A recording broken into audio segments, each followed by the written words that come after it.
So if you saw my last video, you know I had mixed feelings about Pokemon Scarlet and Violet.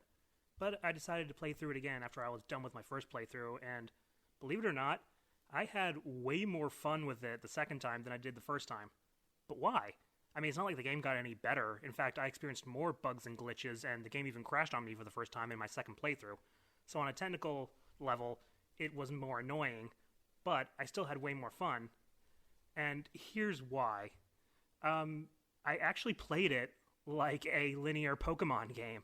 Yeah, I hate to say it, but going open world was probably this game's biggest problem because it wasn't balanced properly and it just wasn't designed well. As I highlighted in my last video, so I don't need to go over it again, nothing scaled, so there was no point to this whole open world thing. You couldn't go anywhere you wanted to whenever you wanted to, so what was the point?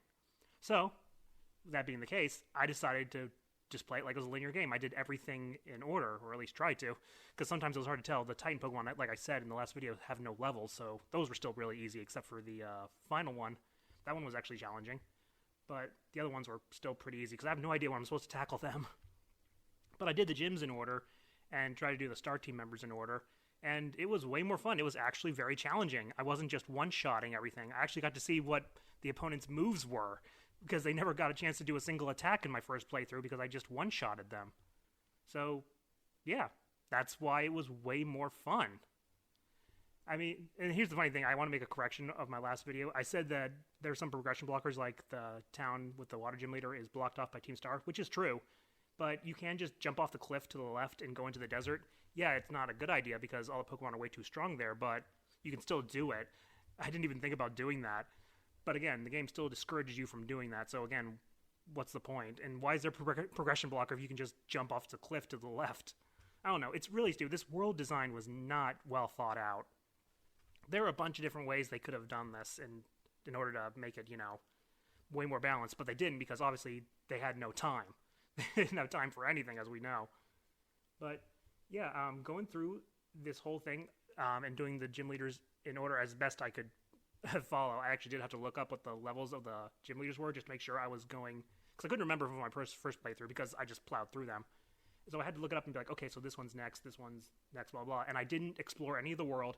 I just stayed on the path, didn't battle a bunch of wild Pokemon or catch a ton of Pokemon, stuff like that, because you can't turn the experience share off as usual. You can't turn it off, so you gain experience pretty much no matter what you do. And I wanted to avoid that, and I wanted to stay at least on level. Sometimes I was even below level, and I actually had to use strategy, and I was actually really proud of that. One of my proudest moments in that playthrough was when I faced the electric gym leader, and of course the Miss Magius has Levitate and becomes a electric type. So what I did was I sent out my Weed Cat and used Worry Seed, which changed its Levitate ability to Insomnia, and then I could switch in my ground type and then totally destroy it. And it's like, yeah, there we go, strategy. I had to use strategy because I couldn't just one-shot it like I did last time, even if I didn't have a type advantage. Also, the Elite Four was way more challenging. I destroyed the Elite Four and the Champion with one Pokemon, just sweeping the entire thing. But this time, granted, I kind of wish I had done this the first time I played through.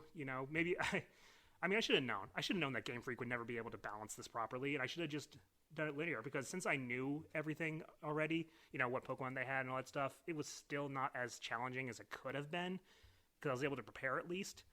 But if I had done this right from the beginning, I probably would have enjoyed my first playthrough a lot more and probably would have had a much better positive experience and opinion on the game. But, you can't do that. You can't go back. And it still does highlight that this game does have a huge design problem.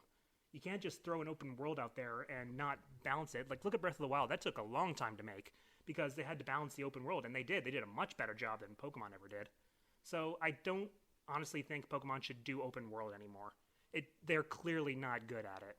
And they could if they had just take the time, but we know now that these games get pushed out even, I think, more and more each time because they're getting more and more buggy as time goes on. And clearly they could not handle an open world at all, both in terms of technical prowess and game balance. So yeah, I don't think Pokemon should do open world anymore. It just doesn't work. And when I'm not playing it as an open world, the game works. Because they've had decades worth of making these games, so they know how to balance it for a linear experience. They're really good at that. As many problems as Sword and Shield had, it was really good in terms of a linear progression thing, because I was never over leveled when I played that game. Even the first time I played, I was never over leveled because it's pretty much impossible to get over leveled in that game unless you really go out of your way to train, because the routes are so short and there's so few trainers that I just never found myself getting over leveled. And I actually enjoyed my first playthrough of that game. Yeah, it had problems, but like I said, I can overlook some problems if I at least have fun, and I do have fun playing those games. And I had fun playing this game my second time around, but I had to ignore one of the biggest features, which is the open world. And the game's just at odds with itself, in that regard.